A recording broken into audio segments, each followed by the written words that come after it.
తెలంగాణ ప్రజావానికి మొదలుపెట్టినప్పటి నుంచి ఎక్కువ కాలం వచ్చిన ధరణి పోర్టల్ గురించే.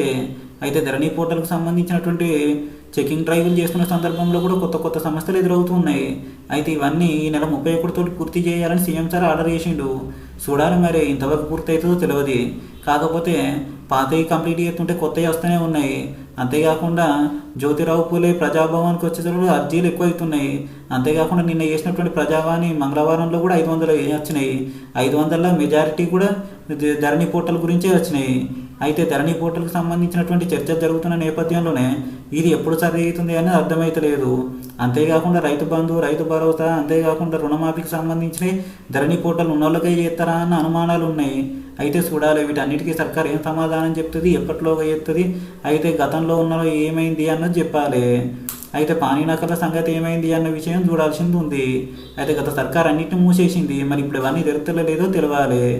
అంతేకాకుండా ఇప్పుడు వస్తున్నటువంటి ప్రధాన సమస్య ఏంటంటే రుణమాఫీ, రైతు భరోసా. ఈ 2 పథకాల మీదనే చాలా మంది ఆధారపడి ఉన్నారు. అయితే వీటిని ఖచ్చితంగా అమలు చేయాలంటే పక్కాగా లెక్కలు ఉండాలి.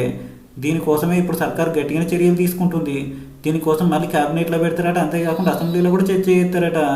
అయితే త్వరనే భూమాత పోర్టల్ వచ్చేటట్టు తెలుస్తుంది. అయితే దీన్ని తీసుకుపోయి దారిలో పెడతారా, లేకపోతే దాన్ని కొత్తగా తయారు చేస్తారా అన్నది మరిన్ని అనుమానాలు.